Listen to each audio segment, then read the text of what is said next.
If you have been sensing a sudden surge in the spiritual noise around you, a relentless stream of commands telling you to do this ritual or buy this kit for the coming cosmic event, it is because you are perceiving an echo of an ancient trap. It is a signature of a profound karmic pattern long known to the sages of the East. This is not your imagination. The veil between the worlds thins during these celestial alignments, but it is not just the light that comes through. The subtle currents of fear and spiritual grasping can also enter, masquerading as divine guidance. Our world, in its anxious pace, has lost its capacity for sacred stillness. When the cosmos presents us with a moment of profound silence, a moment like an eclipse, we rush to fill it with frantic action.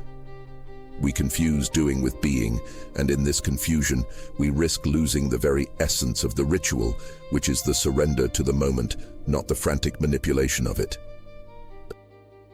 We are not meant to be cosmic consumers, rushing to acquire the next spiritual tool, but alchemists, dedicated to the deep, slow work of the soul. The true work of an eclipse is not in what you do, but in what you consciously release. This ancient truth resonates for a reason. If a part of your soul recognizes this echo, honor it in the space below. Your insight is a crucial ingredient in our collective alchemy. The first lead to transmute is the trap of external validation. In our current spiritual landscape, we are told that our growth is tied to the public performance of our rituals. We post photos of our meticulously arranged altars, we announce our intentions for the world to see, and we seek likes and shares as a form of energetic currency. We believe that if our spiritual work is not seen, it is not valid. The ancient texts teach a different truth. The great sages understood that the most potent work of the soul is done in the most profound silence. The spiritual path is not a spectacle. It is a pilgrimage into the most intimate chambers of your own being. This trap becomes a heavy burden during a cosmic event like an eclipse. The amplified energy of the moment amplifies this need for external validation, making us even more anxious about performing the right ritual, fearing we will be left behind or deemed spiritually unworthy if we do not participate in the communal frenzy. We become more focused on the aesthetics of the ritual than on its essence, more concerned with what others will think than what our soul truly needs. The gnosis here is profound. The ancient masters taught that the truest spiritual work is not a performance, but a conversation between your individual Atma, your eternal soul, and the absolute, the ultimate reality. The gold to be found here is the realization that your spiritual power is not in your public display, but in your inner conviction. The tool is simple and sacred. When you feel the pull to perform, close your eyes and practice a conscious breathing technique, or pranayama.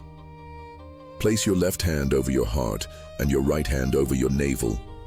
Breathe deeply and slowly, feeling your own energy.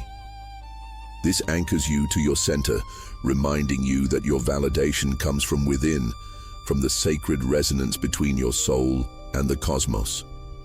Let us contemplate this a little deeper. The ancients, who watched the heavens with a profound sense of reverence, understood that the cosmos and the human being are a single, interconnected system. They called this the principle of microcosm and macrocosm. In this view, your inner world is not separate from the cosmic order, it is a reflection of it. When we seek validation from the external world, we are denying the very nature of this cosmic reflection. We are saying that the truth of our being is not to be found within, but in the fleeting approval of others. This is a profound karmic error, a misalignment of our energetic field. The more we chase external approval, the more we weaken our own inner magnetism, making us spiritually porous and easily drained. The pranayama practice is a powerful counterforce. It is a deliberate act of withdrawing your energy from the external noise and anchoring it back into your own sacred center. It is a quiet, powerful act of defiance against the consumerist spiritual narrative that surrounds us. A second lead to transmute is the poised trap of spiritual consumerism. We have been conditioned to believe that spiritual growth is something you can buy, a product to be acquired. During an eclipse, this tendency is heightened. We see a deluge of eclipse energy cleansing kits, manifestation guides, and portal opening candles that promise instant transformation. We are told that we cannot engage with this powerful energy without these tools. But the truth is, the most sacred tools for this work are not for sale. The fire of this trap burns away at our genuine connection, leaving us feeling empty and financially drained. It creates a feeling that we are forever chasing the next big thing, the next powerful ritual, without ever feeling truly whole or complete. It is a cycle of spiritual impatience and frustration. The deep yearning for a profound, mystical experience remains unfulfilled because we are looking for it in the marketplace instead of in the stillness of our own hearts. The gnosis is this: the universe does not sell its secrets. The ancient Vedic traditions teach that all you need is within you. The power of a cosmic event like an eclipse is not a currency to be transacted, but a profound, natural phenomenon to be witnessed and absorbed. The gold here is the recognition that the true alchemical tool is consciousness itself. The tool to transmute this is the practice of visualization. Sit in a quiet space and hold a piece of clear quartz or amethyst in your hand. This is not because the stone itself has magical powers, but because it serves as a powerful anchor for your intention. Visualize a brilliant white or golden light pouring into the top of your head, cleansing every part of you. See it dissolving the need for external objects and replacing it with a profound sense of inner abundance. This practice reminds you that you are a complete energetic system, not a consumer. Let us consider a story from the Puranas. The sages, when they sought gnosis, did not build grand temples or purchase elaborate tools. They retreated into the deep silence of the forest or the caves, and they meditated for years, sometimes lifetimes. Their only tools were their breath, their focus, and their profound intention. This is the ancestral blueprint for our own spiritual path.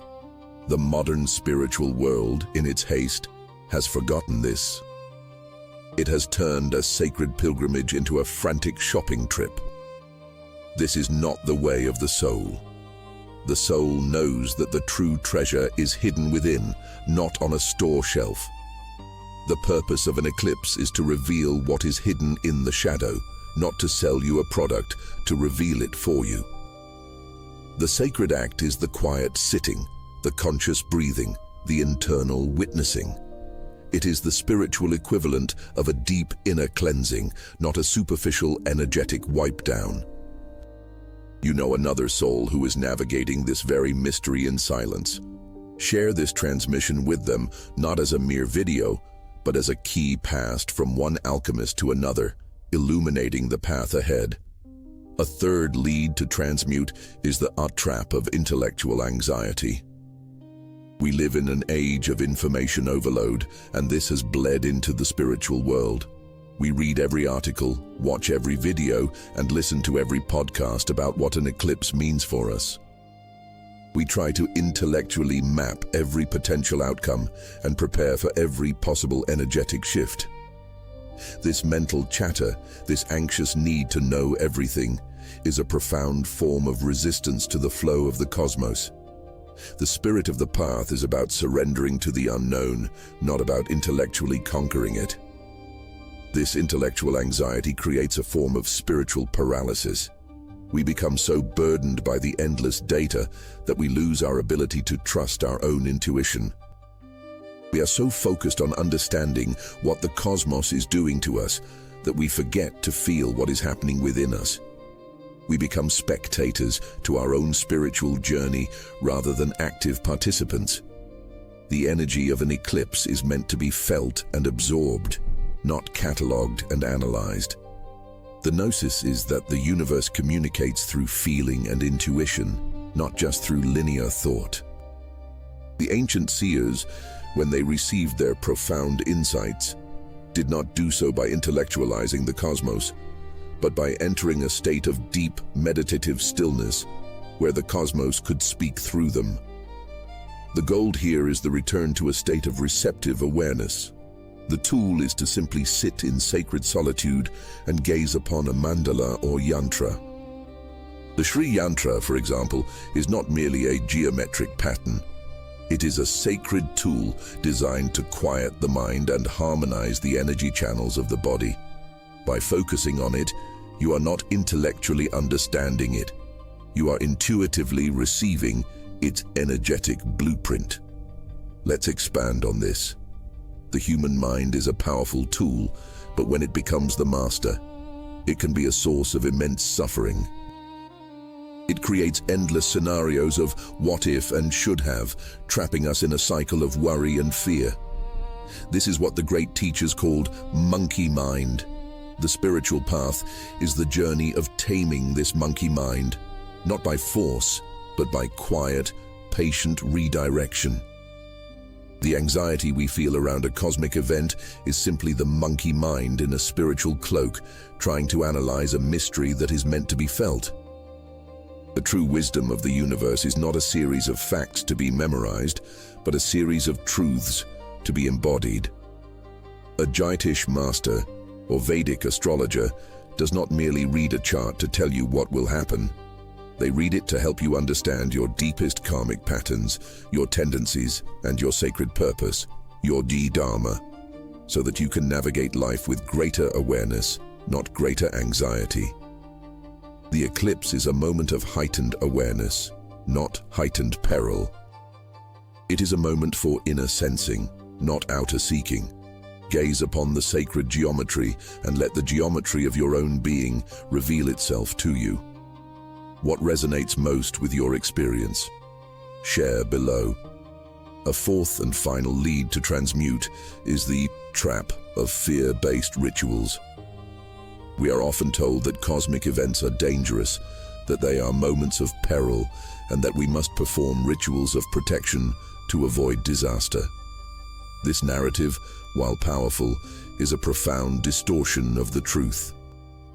The ancient texts teach that the cosmos is a reflection of the divine, and while it contains forces of immense power, these forces are not inherently malevolent.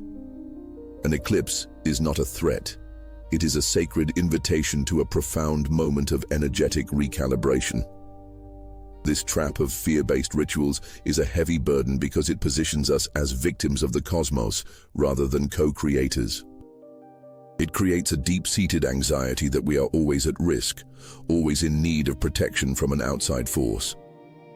This fear siphons off our vital energy, our prana, and leaves us feeling disempowered and drained.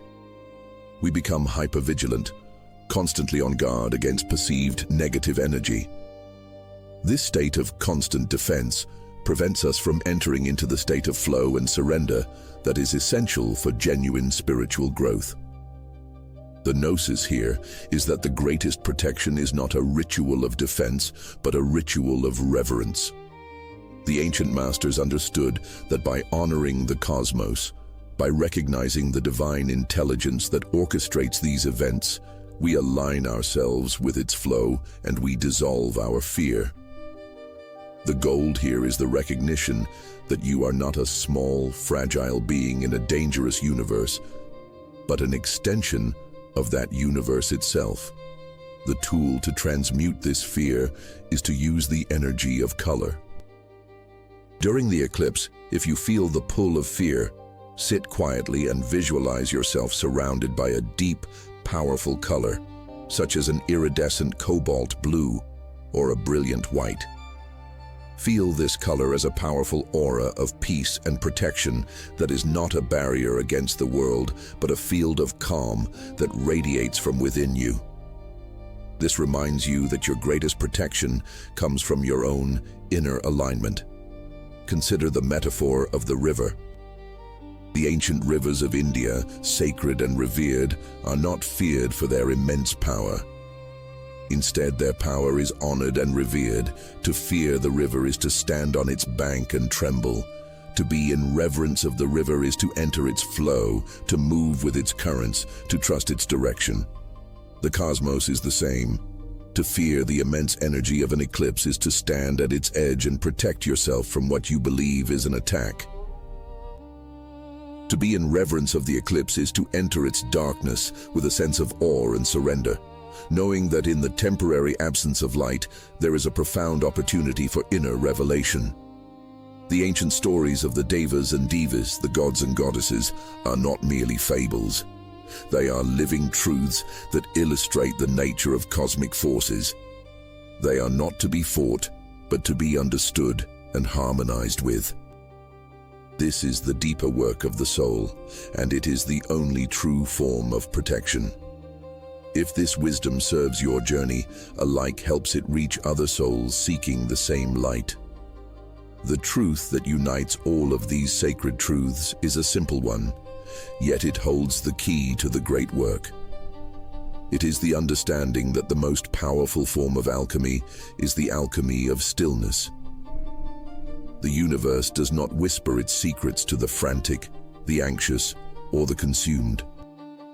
It reveals them to the reverent and the still.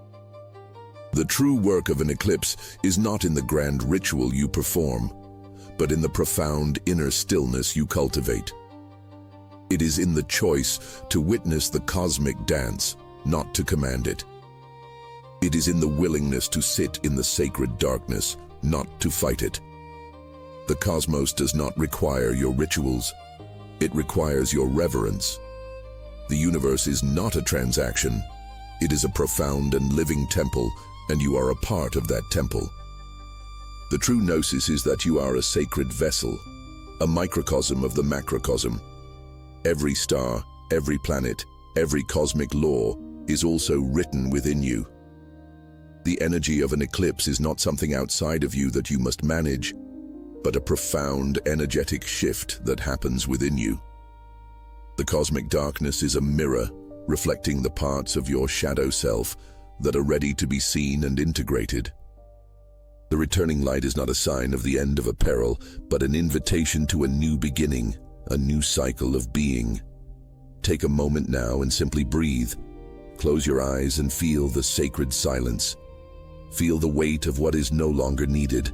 The need for external validation, the need to consume, the need to know everything, the need to fear. And now feel the lightness of what is left, your own quiet presence, your own sovereign energy, your own inner compass. This, and only this, is the true alchemy. This is the great work. This is the sacred transmission. Consider the profound symbolism of the eclipse in ancient traditions. It was a time of deep spiritual practice, not frantic ritual. The yogis would enter states of deep meditation to commune with the profound silence that the temporary absence of light offered. They knew that in that stillness, the voice of the divine, the whisper of Brahman, the absolute, was most clear. The eclipse was a sacred pause, a cosmic invitation to step off the wheel of action and simply be. It was a time to recalibrate, to find your own center, to remember your own divine nature. This is the ancestral wisdom we must reclaim. We are not meant to be frantic little beings spinning in chaos. We are meant to be beacons of stillness, embodying the sacred peace that resides at the core of all things. The illusion is that you need to do something to be connected. The truth is that connection is your natural state. All you must do is stop doing, stop grasping, stop fighting, and simply allow yourself to be. Now, as the cosmic currents settle, it is time for integration. For the next several days, whenever you feel the urge to engage in a frantic spiritual action or to seek an answer outside of yourself, simply take a moment to pause, Breathe deeply, and with each exhale, release the need for more.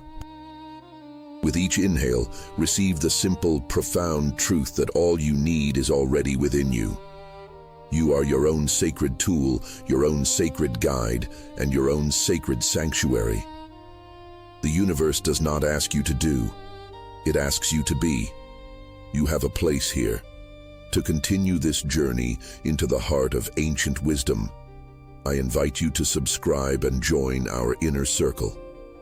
The great work is vast, but it need not be walked alone.